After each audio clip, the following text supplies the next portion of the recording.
A living will is a document where you get to tell the doctors and other healthcare providers what your wishes are in the event you should have an incurable or terminal condition that your doctors think will probably result in death within a relatively short period of time. So examples of those life-sustaining procedures that a doctor can stop if you have a living will would be a feeding tube or a ventilator. Now, your living will only comes into play when two factors apply. So first of all, you need to be terminally ill, and then secondly, you need to be unable to make the decisions for yourself.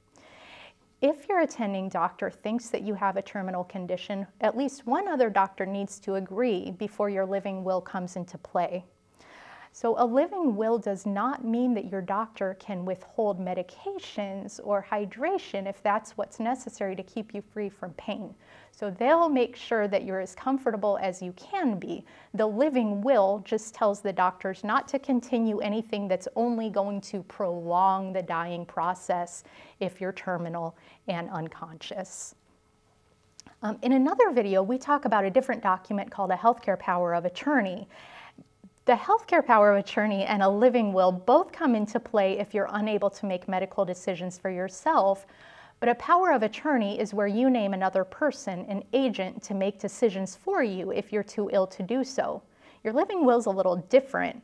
In your living will, you tell the doctors what your wishes are if you should have a terminal condition and you're unconscious and the doctors don't think there's a chance that you'll get better.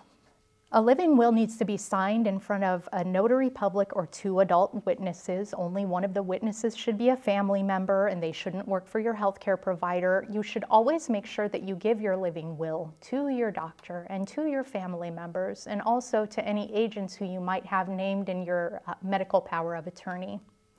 So a living will is important because what it does is it puts the decision-making ability in your hands.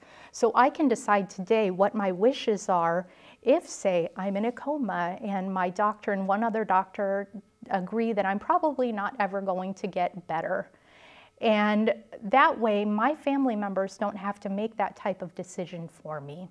So it can save family members a lot of